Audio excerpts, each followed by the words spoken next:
Benvenuti cari amici di Samu Bit in questo nuovo video.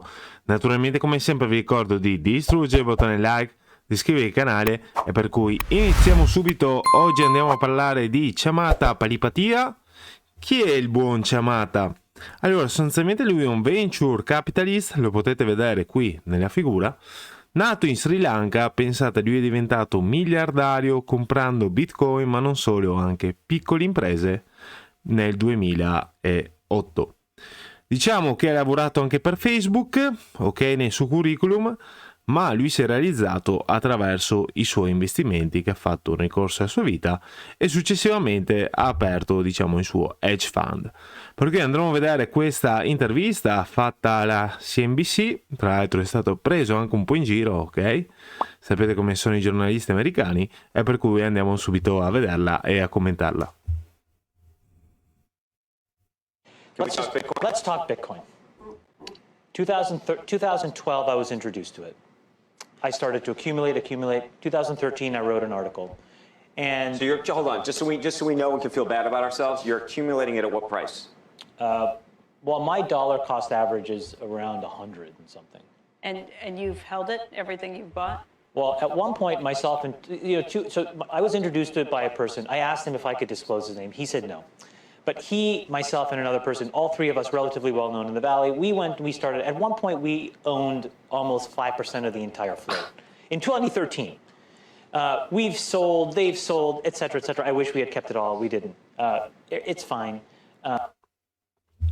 Allora, quello che lui dice sostanzialmente è che si è introdotto nel mondo di Bitcoin nel 2012 a un prezzo medio, pensate, di $100.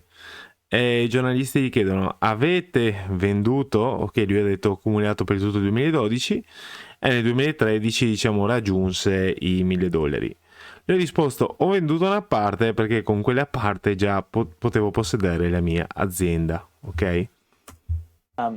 But then I wrote an article and I said, you know what?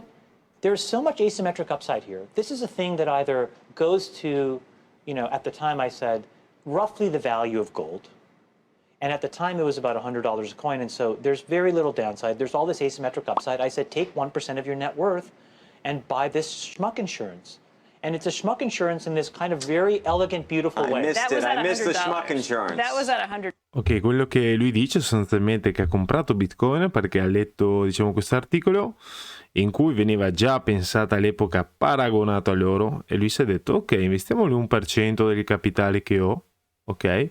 E diciamo che l'1% è diventata una gran bella scommessa, perché inizialmente Bitcoin era una scommessa, diciamo oggi viene visto da un punto di vista diverso, però pensate nel 2012 come poteva essere visto Bitcoin. Lui ha detto mettiamoci l'1%, ok, e diciamo è andata. $100 though. What would you, I actually started hearing from people that I know very well who don't often invest, who are now asking me if this is the time to invest. Buy the schmuck insurance now. Here's the thing. This is now a confidence game, right? There is no real utility in this. This is a fantastic fundamental hedge and store of value against autocratic regimes and banking infrastructure that we know is corrosive to how the world needs to work properly. You cannot have central banks infinitely printing currency. You cannot have folks with, misguided and misdirected monetary and fiscal policy. You just called it a confidence game, which is a con game. And we've done okay. The economy is built on central banks and built on fiat currencies, where you said yourself how much better life is in every respect than it's ever been, and that's with that as a infrastructure. So we've seen. Ok, quello che sostanzialmente lui dice è che ognuno di noi, ok, dovrebbe avere un 1% in Bitcoin, sostanzialmente perché? Perché lui pensa che non esisterà, ok, all'infinito le banche centrali che stamperanno la moneta e diciamo il sistema continuerà così, ok? Lui parla addirittura di regimi autocratici. E il giornalista gli chiede: ma tu pensi che veramente ci sia un modo migliore per gestire l'economia? Andiamo a vedere cosa risponde. Few chapters of this, and now we have to go through this great unwind, right? When all this liquidity now, what happens? We'll see what happens. We'll see what happens. And so all I'm saying is to have the ability to hedge that out, right, in a way that isn't fundamentally correlated to the people and the infrastructure that made those decisions that we were not a part of fundamentally, I think is a smart But thing. the point is, if you haven't jumped on this bus or train or whatever, Ok, lui risponde sostanzialmente, Mari l'aveva previsto anche che ci sarebbe stato che un problema di liquidità, quello che stiamo vivendo attualmente, e dice, diciamo che questa è una soluzione alternativa, che non è che uno deve mettere tutto in Bitcoin, basta solamente una piccola parte che potenzialmente un giorno potrebbe essere un paracadute, ok? Questo ci vuole dire, diciamo come un'assicurazione sulla vita, ok? vehicle you want to describe it as, has it left the station? No.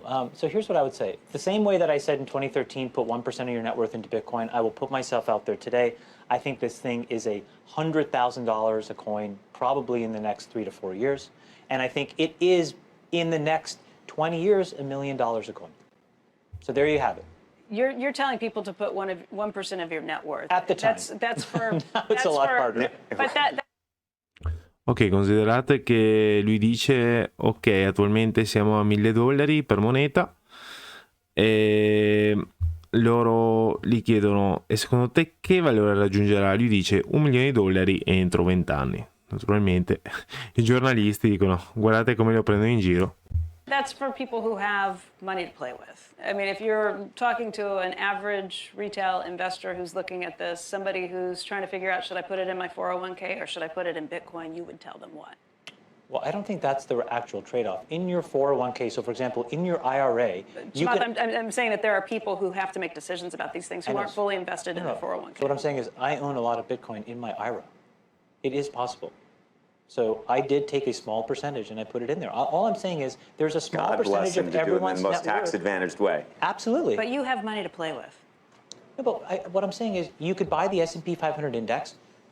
Ok, quello che sostanzialmente lui gli risponde alla giornalista gli dice, ma secondo te è meglio mettere i soldi nel 401k, che è un fondo pensione tipico americano, o meglio metterli in Bitcoin? Lui sostanzialmente non è che gli dice meglio Bitcoin, però gli ha detto, guarda, avere una parte in Bitcoin, perché no? Cioè, nel senso, tu puoi farti il tuo fondo, però perché non potresti avere una parte in Bitcoin?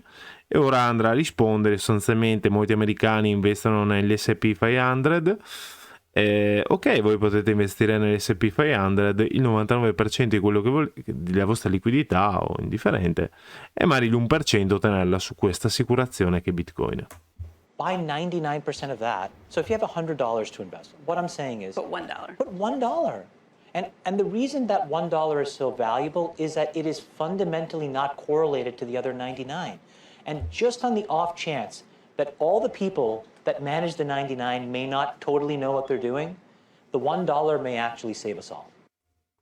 Ok, quello che lui dice alla fine è, appunto, andate a mettere questi $99, però tenete sempre $1 magari a protezione su un'assicurazione che sia scorrelata da tutti gli altri asset. Questo asset è Bitcoin.